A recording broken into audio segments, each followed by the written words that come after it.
Hi, my name is Jill. I'm a recipe writer, tester, and stylist for the New York Times Magazine, and I do all my cooking in my tiny New York City kitchen. In this week's New York Times Magazine, Sam Sifton writes about making pizza at home. There are a few good reasons for making pizza at home. 1, it's delicious. 2, it's easy. And 3, it's affordable. Sam introduces us to 3 different recipes, and I liked most the gorgonzola fig and blue cheese with bacon. So that's what we're gonna make today. So there are only 6 ingredients in this pizza dough. Bread flour, kosher salt, this is diamond crystal, all-purpose flour, cold water, olive oil, and active dry yeast. Let's measure the flour.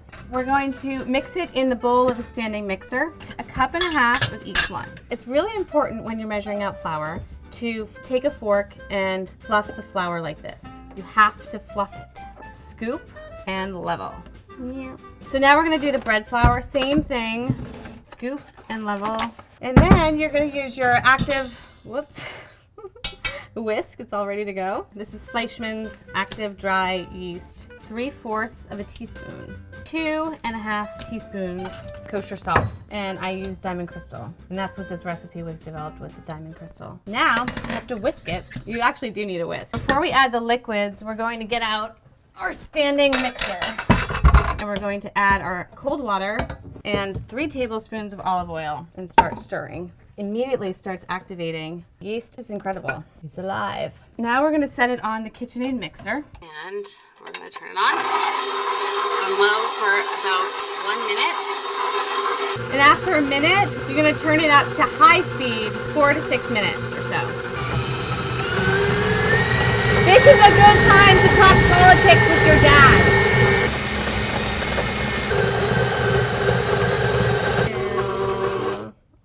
That was fun. Then put down a lot of flour on the surface here. I love this dough, it's so elasticy. Work the dough out with your hands, floured hands. So you're on this floured surface here. The bottom is all floured, and now you're just gonna flip it over itself like this and let it rest for 10 minutes. If you don't have a standing mixer at home, the other thing you could do is you can knead it by hand. It's actually really fun to feel in your hands how the dough is changing.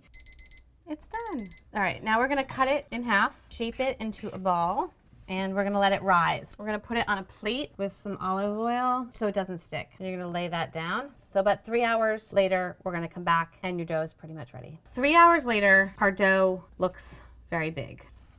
Plop it out, degas it. We're gonna reshape it. Might wanna just flour your hands a little, and we get a nice little rounded dough. Plop it in here, seal it, and put it in the refrigerator. You can keep it in the fridge for about 4 to 6 days. It should be fine. So now we need to preheat the oven and preheat our stone. My oven goes up to 550 degrees, which is hot, but ideally it would be hotter, like 900 degrees. Here is my very dirty pizza stone. It nicely browns the pizza on the bottom and distributes the heat evenly so that even the top gets nicely cooked. So now we're going to make our toppings. We're going to caramelize the onions. 1 yellow onion here, cut it in half, remove the peel, not too thin, not too thick either. 2 tablespoons of butter, 2 teaspoons of thyme leaves. Get all the little leaves off. And we have 2 bay leaves. We're gonna start by turning the stove onto high heat and melt the butter. Caramelizing onions does take a little bit of time, but it's really quite easy. We're gonna add all of this to the pan. 5 minutes over high heat. I like to add a little salt right away. The other parts of the topping are right here. We've got 12 black mission figs, 4 pieces of thick bacon, and we're gonna chop them into about 1/4 inch pieces. Medium skillet. We're going to cook the bacon over high heat. And you don't need any oil or anything because the bacon has so much fat in it that it's going to render out immediately. And meanwhile, we're trimming these figs. 3/4 a cup of gorgonzola. Gorgonzola is Italian blue cheese. And crumble it, kind of messy and fun. Fine. That is our onions. Our onions are pretty much caramelized. Taste the onion and season it. Taste and season. I forgot to take out the bay leaf. It's not edible. Okay, these are just about done. Okay, that's done. So there are our 4 toppings. Now it's time to roll out our pizza. I'm gonna grab that dough, still puffing away. like a big pillow. Get our flour. Flour, where are you? How about we just rip the bag?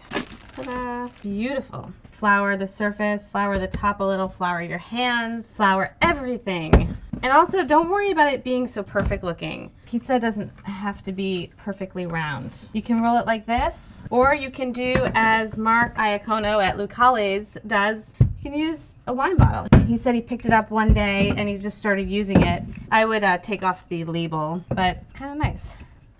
You can also do a little pizza spinning, and it is really stretching out. It stays stretched, and that's why so many artisan bakers like using bread flour. So now we're going to transfer this to a peel. It helps you move the pizza into the oven and then back out. Lightly flour it. Take your pizza and lay it on the peel. I'm making this look really difficult, aren't I? Now when you add the toppings, you have to add them very lightly. I'm actually gonna do this with my hands because if it goes over the side, that's when you run into trouble. Figs next, you don't have to use them all. And then the bacon, and then the gorgonzola. I'm gonna use a little less than this, it's a lot. This stuff is messy. Now you need to shake it again to make sure it's gonna come off without sticking to the peel. It's stuck, great. And Mark Iacono told me to blow flour under it. Let's try this again. If it sticks, it won't come off the peel and it won't go onto the stone. It can't stick. It's moving enough. We're gonna get it off. All right, quick. I'll put it in onto the stone. Here we go. Yes, came right off. 7 minutes. Oh, I'm supposed to start the timer, right? So our pizza's ready. Here we go. Drizzle it with some olive oil and a little pepper. There is your pizza. And as Chris Bianco from Pizza Bianco in Arizona said, treat it like a relationship. You're in a relationship with it. You're never gonna master it. It's gonna change every day. And then he said to go out and conquer the world. That's what you should do. Don't expect to master it and go out and conquer the world after. And